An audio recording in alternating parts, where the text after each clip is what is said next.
Hey everyone, it's Jason. Welcome to a Versus System two-player card game unboxing. This is for the base set of the MCU Battles to the Marvel Cinematic Universe. So if you're familiar with all the other Versus games, you can check out my other videos. This just brings you into getting to play the characters from the movies and TV series.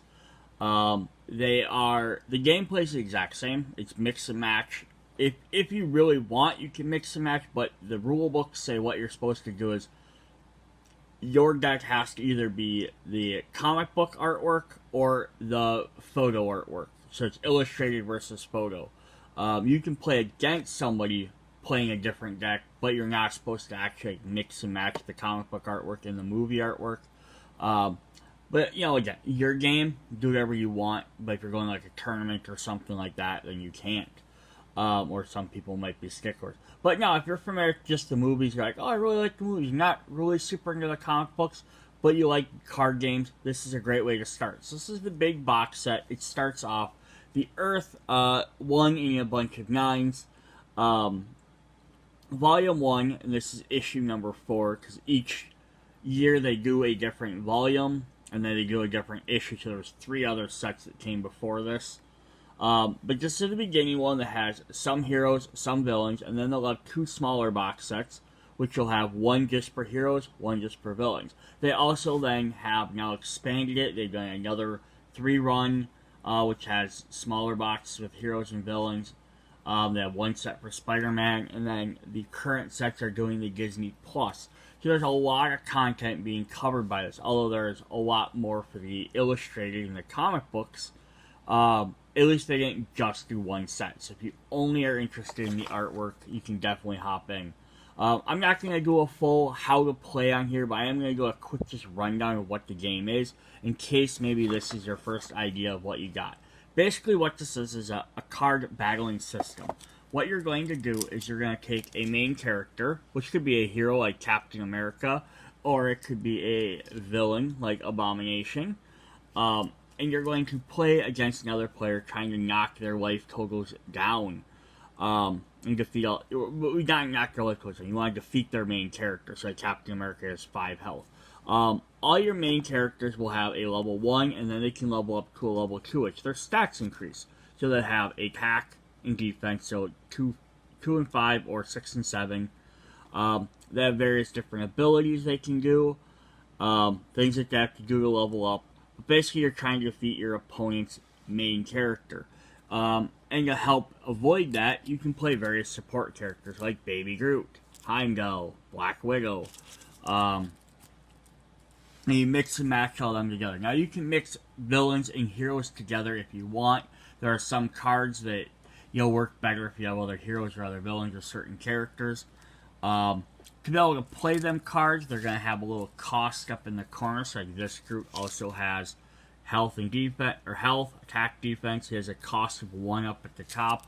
As you play these various location cards, which get you special, also let you play special abilities. But you can also play any card in your hand as a location. So early in the game, you have a 10 cost card. You can play that as a location. If you don't think you're going to use it, or later in the game, when maybe playing a 1-cost Baby Groot doesn't help you anymore, use that as a location. And then finally, the 4th main card type are called plot twists. So these are various things that you can play only at certain times. Like this one you can only play in combat, and then some of them, it looks like all these are combat ones, but some you can only play like during the build phase or the main phase. And they're basically like little special cards that come in and help you out. So then, the idea of what you're doing is just to kind of show off, and this is just not the correct cards, but what you do is you have 2 rows of characters. You have a front row and a back row, and then you play against your character's front row and back row. And then characters attack each other. Front rows can melee attack each other. So if a character here can always attack a character in the front row. Very simple. It's kind of like a grid-based system. If a character has range, which, see if I can find a character that has range. We have like Rocket, who has this little icon for range. If he's in the front row, he can shoot the back row. If he's in the back row, he can shoot the front row. You can shoot one area away. With that, if you have flying, it's sort of the same thing. Except flying, you can go over other characters. So flying lets you shoot, flying lets you go like over to another thing. There's just, you can check out other videos I've done where I go over that stuff a little bit more. But that's what you're trying to do, and then during your turn you might have to move characters around so they can get into better positions to attack. But all it cares about is that front row versus that back row. Left or right doesn't matter. Like, you may have seen some games where, when you're playing, like, you attack everyone, just attacks whoever's in front of them. This game doesn't do that. You pick your character, you pick who you want to attack that's in front of you, or wherever they are. You can group your guys together and have them attack as a team, to help take out a bigger guy, and then they get to attack back. It's a very big system. When you flip guys over, they get stunned. It's like, I'm not going through a full Let's Play, but that's ideally how it is. But what is nice about this is this rulebook explains all of this for me. So yeah, here's going to show up all your different main card types, your main characters, supporting characters, how plot twists work, what the different symbols on there are, as well as your locations. They do mention equipment. There's no equipment in this game, but it's just another card type that you can play. There's various power symbols. Usually you use might, intellect, skill, and energy. Humanity and alien are for some other different sets, but they just include them in here for the sake of, knowing how to play the game. This does very well. So you draw a card, recover your cards, build your cards, and then you do the main phases where you do while you're attacking. Move your characters around. Fight, ranged, team attack. This does a very good job of explaining how lots of this stuff works. You get +1 counters, -1 counters, things like that. Special superpowers that characters can play by spending on special locations. Uniqueness, power-ups. So that's also a really neat thing about this game, is that the power-up feature. So every deck contains, with exception of certain cards, every character has 4 copies in a deck. If you have a character out, so if I had my Baby Groot out and I had more in my hand, I can't play multiple Baby Groots. But what I can do is I can discard one to power up another one. So it's kind of a neat way to be like, oh, I have all these, like, I have extra versions of a card in my hand. So either I have to wait until that one guy dies so I can play the new copy, or I could spend it just to boost that character up. It also gives you a reason to play versions of your character that's your main character. So if I was playing as Captain America, I could still include 4 Captain America cards in my deck just to give them boosts, if nothing else. The one thing that's very different about the cinematic universe versus the illustrated comic books is the teams. Here's a list of all the teams currently at the point of the printing of this guide. And it's like you have Avengers, X-Men, Guardians, Defenders. In the bottom you have like Brotherhood, Hydra, villains, some different ones like that. But at the very end you have hero and villain, H and V. So the cinematic universe just does heroes versus villains. It doesn't separate characters into different teams like the other ones do. So everyone's either a hero team or a villain team. So it means you can mix and match everybody a little bit more. If you're playing the, because your team attack, everyone has to be on the same team, of course, which makes sense. If you're playing the comic book one, if you have Avenger characters and X-Men characters in your deck, only the Avengers can work together, only the X-Men can work together. So there's various things like that. Then here goes some clarifications on rules, which we'll look into if we need to explain some of them.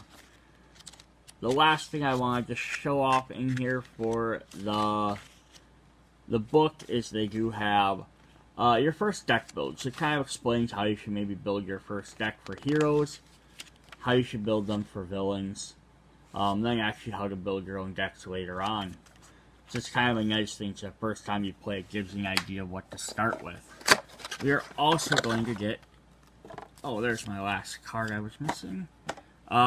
These counter sheets have your +1, -1 counters, XP tokens, plus some damage tokens. And they flip on the back. They have 3s, just so that way you can keep track of them.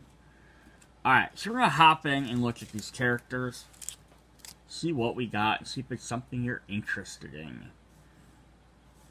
So this does also use one other thing that the comic book ones don't do, is on the front here, it's gonna have, on the bottom of the picture, it's gonna have what movie they were from. Just kind of a neat idea. So that way you're just like, oh, this is from Captain America, First Avenger. But they don't always have to go in necessary order. They kind of jump around with some of the different characters. The other thing that's different is because all these different characters are from different movies, they all have different images. Usually in the comic book one, if I have my main Captain America has the same picture as the level 2 Captain America and the same picture as the supporting one. Then that way, if they ever reprint a different Captain America in a different set, he'll have a different artwork. That way you can tell the different comic book version ones apart. So here they didn't do that. So this is Captain America from this movie. This is Captain America from that movie. And then when I get to the supporting version of Captain America, he'll have a third different artwork. So it's kind of neat, is they use a lot of the different artwork that way. Or pictures, I guess. Alright, so let's start actually getting through. We have Captain America. Ready to follow Captain America.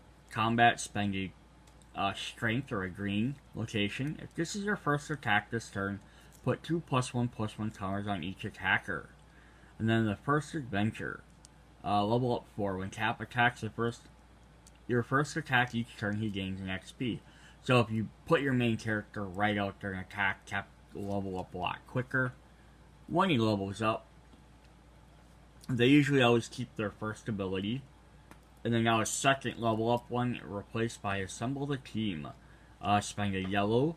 If Black Widow, Hawkeye, Hulk, Iron Man, and Thor are on your side, you win the game.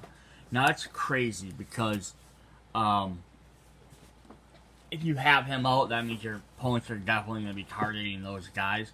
But it's also neat because this game gets really, the cinematic one gets really thematic on how the characters are played. They really have abilities that focus on, like, this is something you would do, but it's really like you need to hit this exact little narrow thing. Like, you need to have these 6 characters out, but you win the game. Or we'll see in some of the other cards, like, you need to do this exact thing for this ability to work. The comic book one gets a lot more broad, but it's also because I think you have a lot more access to different stuff, or they're covering a larger period of when that character would have existed. Alright, so then our next character is level 1 Bruce Banner, who's also aka the Hulk. He has a genius. At the start of your turn, draw a card, and I'm always angry. When Hulk attacks, he transforms into level 2 Hulk, which is neat because he attacks, he just turns into it. He doesn't actually use the level up mechanic. And then we have the Hulk, level 2, so that's aka Bruce Banner, Rage Monster. You can't draw cards. Says, hey big guy, sun's getting really low. At the end of your turn, if Hulk didn't attack this turn, transform him into a hero Bruce Banner level 1. When Hulk gets stunned, transform him into hero level 1 Bruce Banner. So he goes from 0 attack and 1 defense to 8/8. He keeps his 6 health, which seems really high for Bruce Banner, but that's just so that Hulk doesn't occur like 5 damage, and then you turn back to Bruce Banner and he dies. So that's the only reason they did that as a gameplay reason. What's also a neat effect is this because you can kind of determine when he is Hulk and not Hulk by just deciding to attack or not to attack. And then the other thing is, if you need, as Hulk, if you need to draw more cards, you're going to have to just not attack for a couple of turns. Then maybe spend a turn or two as Bruce Banner leveling up. We also surprise guys by attacking with Bruce. Which is kind of fun. Then we have Iron Man. Day 11, touch 37. Pay a yellow. Play a 1/1 counter on Iron Man for each time you've used a superpower named Day 11, touch 37 in this game. Something big for 15 minutes, level up 7. At the end of your turn, Iron Man gains 1 XP for each +1/+1 counter on him. Now these can be from his ability or from some other source. So that just kind of makes it sort of fun because you can have other character put a bunch of counters on him.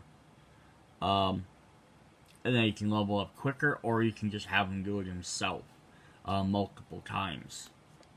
And then when he levels up, he keeps that same first ability, but then he has Arc Reactor. Pay a blue this turn. Whenever you play a card, you may draw a card, which will work really well if you have a bunch of ways to draw cards. Our next characters, we're going to get Star-Lord, Guardians of the Galaxy, Legendary Outlaw, ?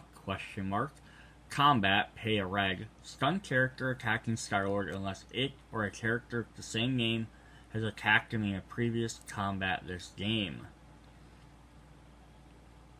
And then Dance Off, bro. At the end of your turn, you may start with Dance Off. You may start a Dance Off. If you win, Star-Lord gains XP. So how does Dance Off work? This is one of the things where the only thing that gets a little bit frustrating with some of these cards is because you have to then go look up the rules to see how these work. Starting with you and each other player may exhaust one of their ready characters or until they're out of the Dance Off. Beat this process, only one player is left. They are the winner. Basically, just whoever has more characters, you can keep exhausting them. Fairly easy to remember once you know what it does. But he has to do that 3 times. So it's kind of a pain to level him up. But, you play a lot of cheap characters and you can definitely do it easily. Then he has level 2, something good, something bad, bit of both. Pay a yellow, choose one, draw 2 cards, an enemy player discards 2 cards, or you draw 1 card and enemy player discards 1 card. Just a fun little extra ability. And our last main character is Thor. So he has Cast Out. Thor can't have 1/1 +1/+1 counters, and if his attack or defense should become greater than their printed values, they become their printed values instead. Journey of Self-Discovery. When Thor has done each of these in order, he gains XP. Solo attack, team attack with exactly 1 other character, and team attack with exactly 2 other characters. Like I said, this is very specific stuff for some of these. But you also gotta do them in order, which also that's what makes it harder. But when he levels up, he says, "Are you Thor, God of Hammers?" So he actually changes both of his abilities. Now it says you can't have -1/-1 counters, and if his attack and defense become less than the printed values, they become their printed values. So his first one, they can't go higher. He can't gain bonuses. And then now he can't go lower, so it's kind of a fun twist. It says, in the biggest lightning blast in the history of lightning, pay blue, put 6 -1/-1 counters on enemy main character. I like that it's 6 counters. I only wish it said on any number of enemy characters, so you could take out a bunch of small guys. But it's a good way to let you basically take out almost anybody. Because if someone's health hits 0 because you put too many counters on them, they're automatically out. So you could just, it reduces their, reduces their health and defense. But if you reduce their defense to 0, free attack on them, right? Alright, so those are our main characters. Now we're going to look at our supporting characters. Now, I'm going to show every card, but there's 4 copies of every card in the deck, unless I specify otherwise. So I'm not going to show all 4 copies, because they're all the same. So there's 4 Baby Groots, there's 4 Heimdalls, so on and so forth. Alright, so we have Baby Groot here. It says, I am Groot. When Baby Groot gets powered up, give him an extra 5 +1/+1 counters on it. So this is when you spend one of his other copies to power him up. Normally he'd get a 1/1 counter, and now he gets 5 extra. So he goes from being a 1/1 to a 7/7. So boom, he just shoots right up. So there's a good reason to include 4 of him in the deck. Then we have Heimdall. Keeper of the Bifrost. Build. Spend any amount of recruit points. Search your deck for a character that costs with that cost or less and put it on your side. That's cool. So basically, you just spend your points instead of just recruiting from your hand. He can let you dig into your deck and find stuff, but it does cost you one of your blue cards. We have Black Widow from Iron Man 2. Infiltrate. Pay a red. Choose an enemy player to reveal their hand. Choose a card in it other than a character and discard it. Yeah, so it's kind of nice. It'll be better like they start including like equipment or more plot twists as the other set came out. Like you just only bought this set. There's not a lot of other stuff they're going to have in their hand that's not a character. But as you buy other sets, you get more plot twists from each other smaller set, or the equipment gets added. You'll have more things you can discard. We have Rocket from Guardians of the Galaxy.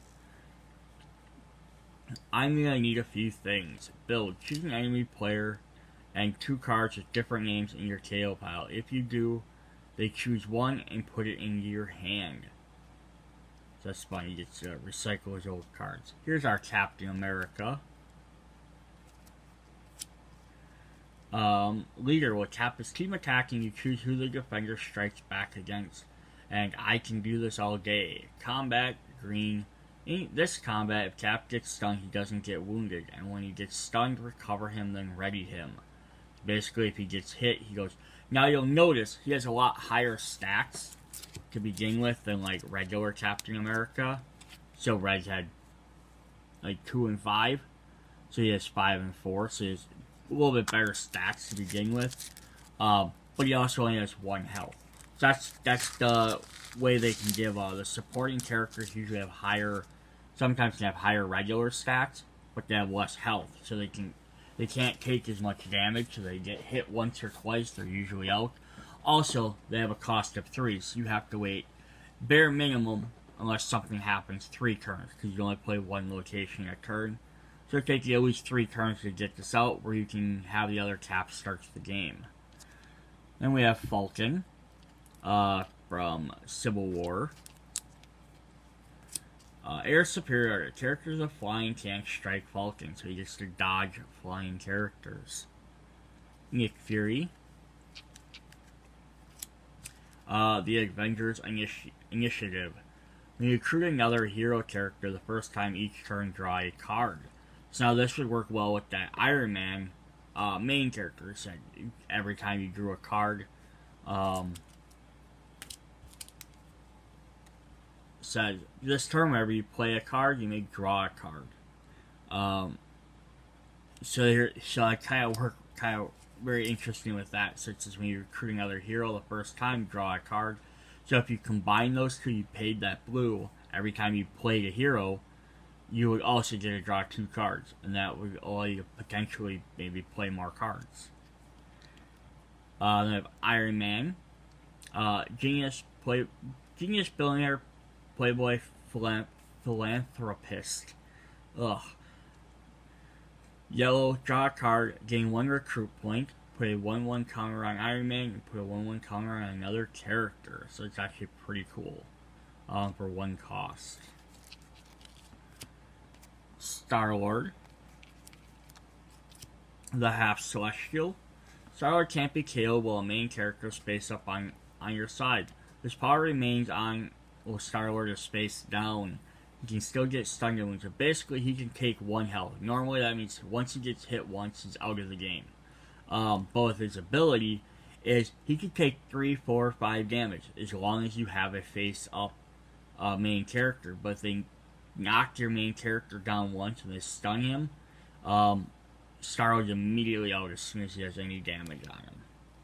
We have Gamora, which Warrior. When Gamora stuns an enemy attacker, put 2 +1/+1 counters on her. And then Assassin. When Gamora stuns an enemy, put 2 +1/+1 counters on her.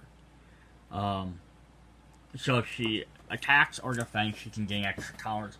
Now, if they ever get stunned, all their counters go away. They flip over, they take a wound. So she could build up a bunch as long as she's winning, but as soon as she gets knocked down, it's going to knock her stuff down. But she's a 5/5, so it's going to take a little bit to take her out. Then we have War Machine.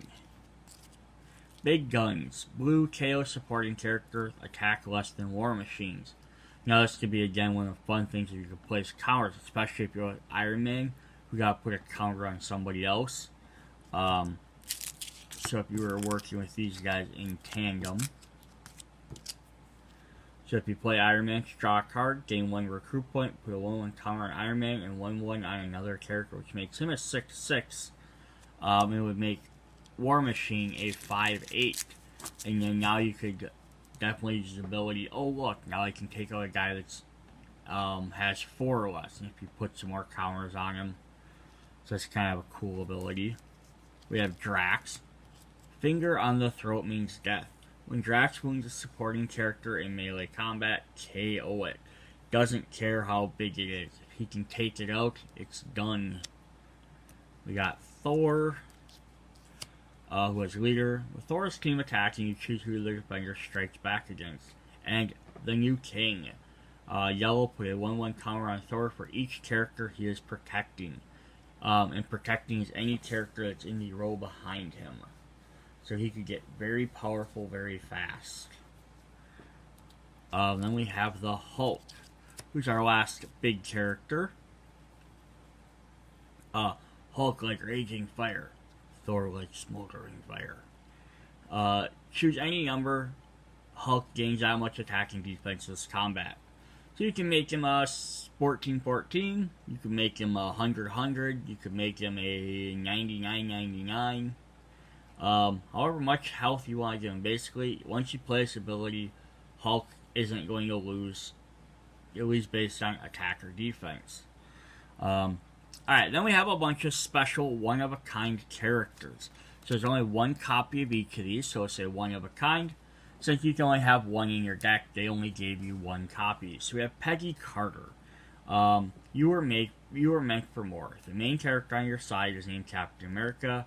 Gets stunned, it doesn't get wounded. So as long as she's out, she helps boost the main character, Captain America.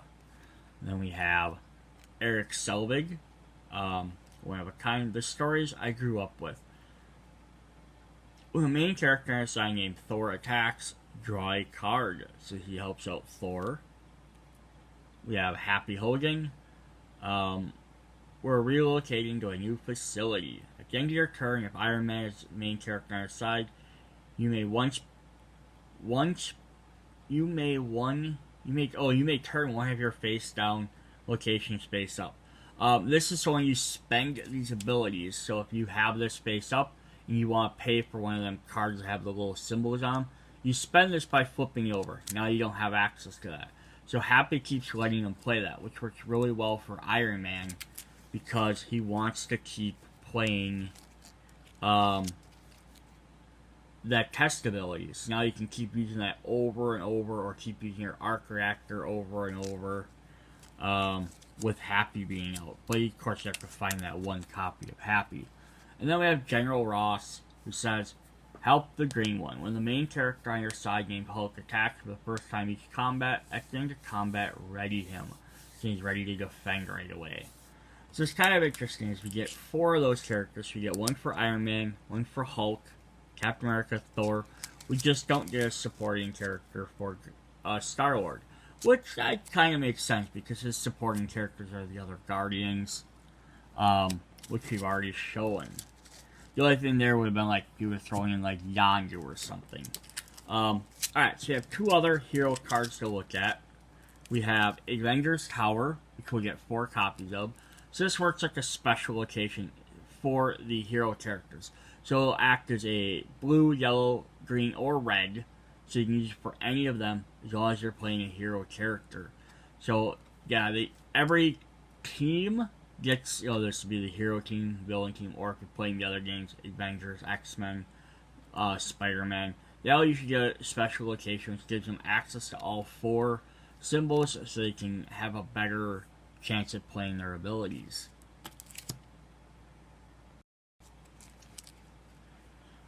Then we have our plot twists. So plot twists, if they have the symbol up in the top, that means they can only be played if you have one of those characters in play. So, like this one's a hero one, so I can only play if I have a hero character. I I don't know if in the cinematic universe they'll have any that don't have either the hero or villain symbol. At least not that I've come across. I guess they do. Yep, we got one right here. Never mind. But yeah, so that makes it so you can only play with certain characters out. So if you make only a hero deck, not a problem. You make a villain deck, you can't use this. If you make a mixed deck, you can use it, but only if you have that character out. So you have combat. So the Sokovia Accords. Remove all +1/+1 counters from each enemy character in the combat. So block them. And then we have No. You move. Choose a character on your side in combat. Gets +3 defenseless combat. At the end of combat, you may move an enemy character in combat to its front or back row. And then the last one we have is, which just has Marvel on it. So he's a friend from work.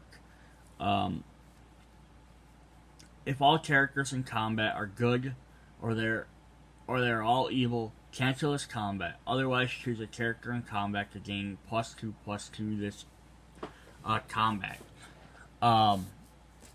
So if everyone's good or everyone's evil, so basically if you're fighting against the same group, then it just cancels the combat. Otherwise, someone gains a bonus. And now this shows Marvel because it's saying it can only be used with Marvel decks is what that's supposed to mean.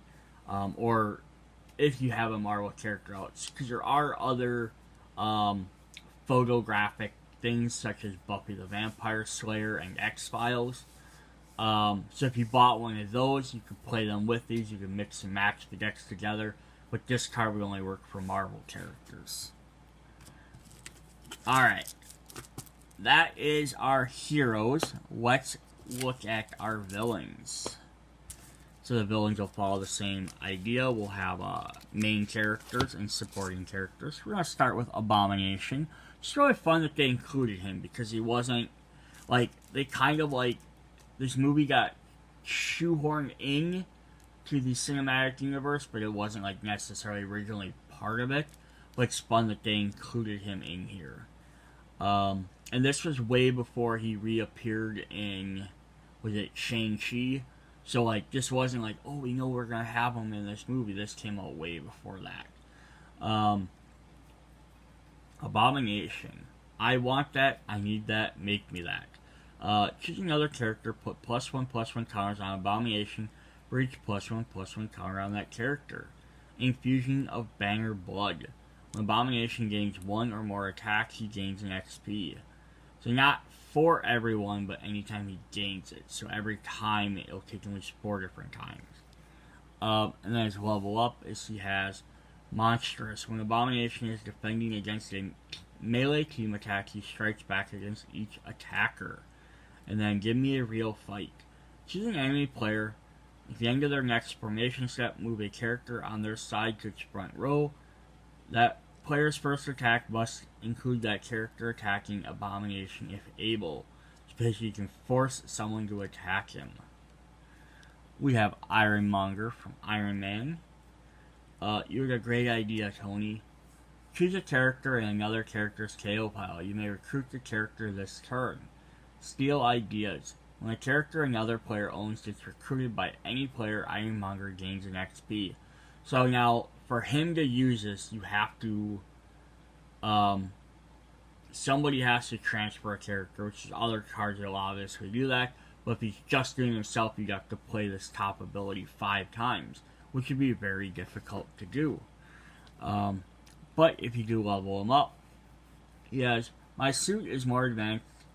Choose an enemy character, then put +1/+1 counters on Ironmonger until his defense is higher than that character's attack. And of course, we're going to get Loki. Trickster. Switch the attack and defense of an attacker or defender in this combat. So if he's 2/5, you could make him essentially a 5/2. And you are made to be ruled. When this character appears on an enemy player's side, that player may exhaust it. If they don't, Loki gains an XP. So he's actually very easy to level up. So whenever your opponent plays a character, either they have to exhaust it and they can't use it right away, or you gain XP. So they can keep forcing you not to, but as long as they choose not to let you level up, they have to wait an extra turn to use that character. And then we have the Avengers version. Trickster, 6 attack and defense, and in the end you will always kneel. It's also a supporting character. It can't ready until Loki gets stunned or leaves play. That's crazy, because, I mean, it costs you a green, but you can basically keep stopping them from using multiple characters. Alright, so we have Ronin. So each of these villains is to fight off essentially against one of the other main characters. So you had Abomination for Hulk, Ironmonger for Iron Man, Ronin for Star-Lord, and then the last one's a little bit different. Ritual Bath. KO a face-down enemy supporting character. If you do, put 2+1/+1 counters on Ronin.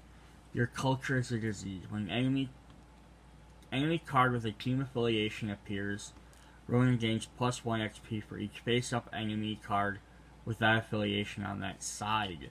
So if they're playing a team, right now your team would be hero or villain if you're just playing this set. He can gain XP, so he can gain it fairly quick, but they have to have at least 6 other cards out.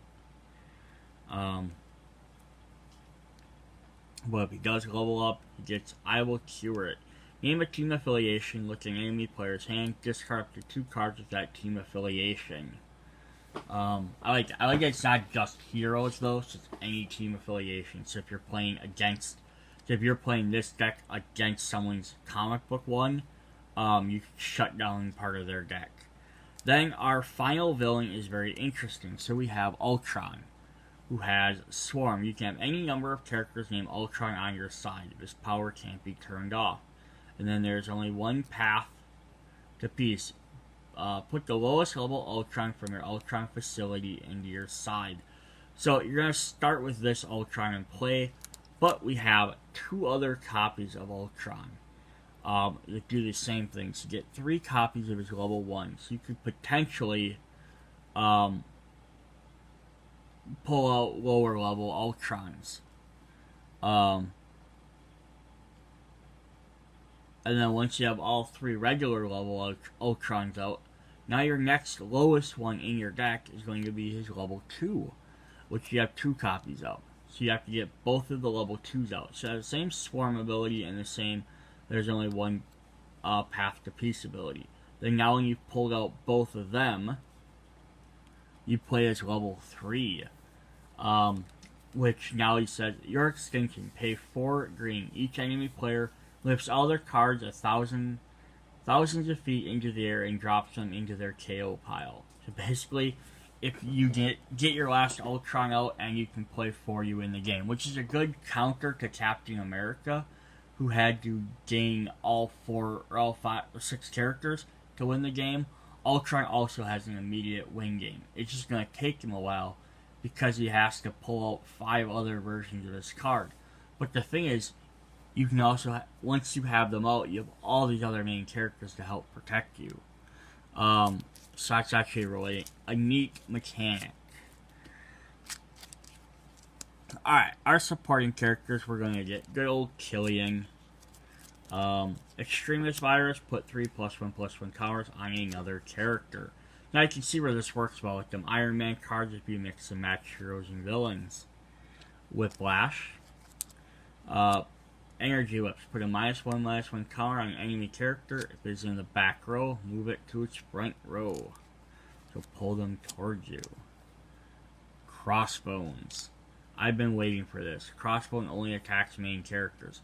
Not just because he's 5/5 for a cost of 2, but being that he's so much weaker.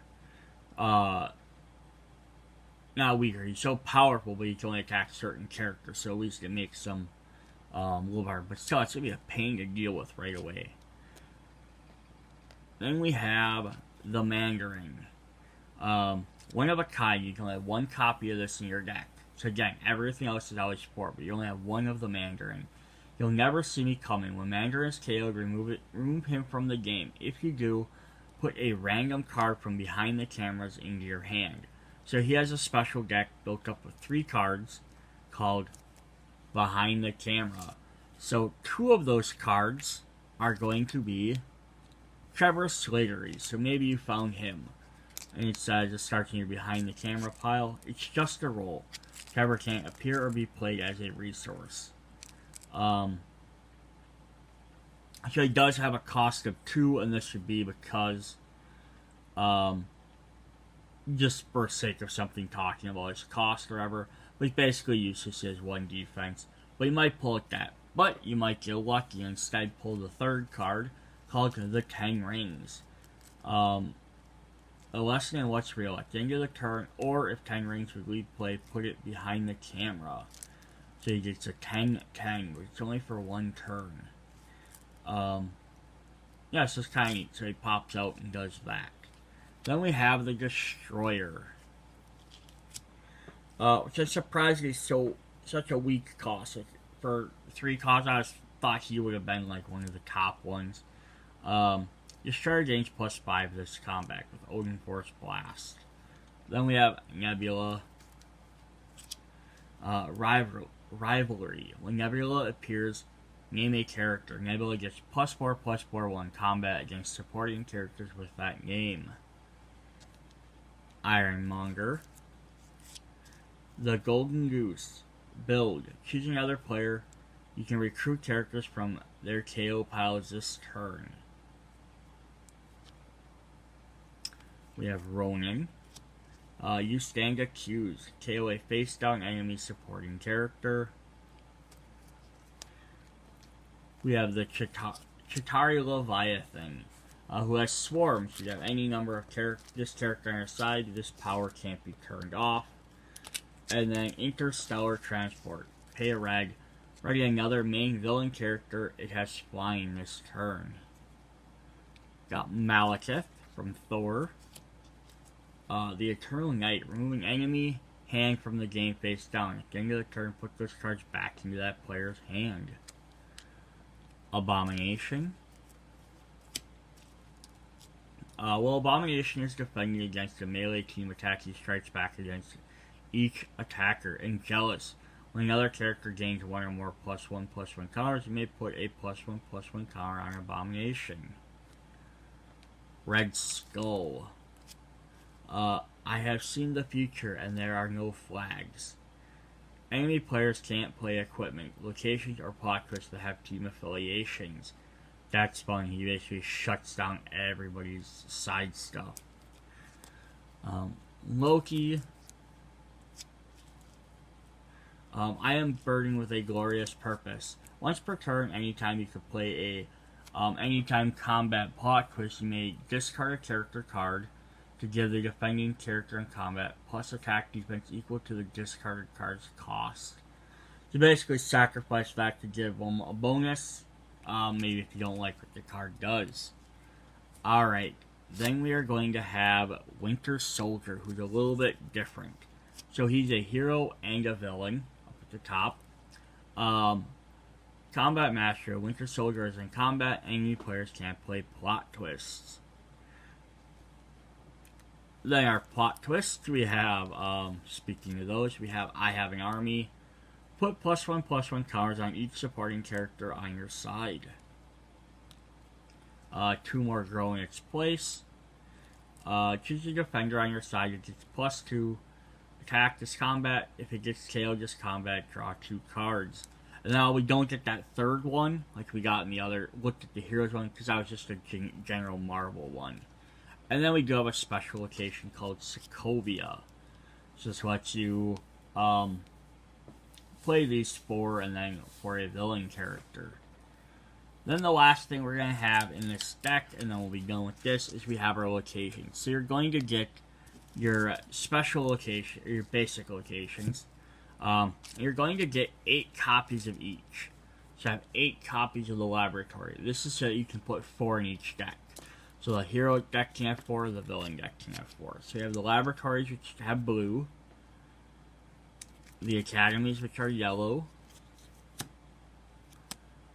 Fortresses, which are green.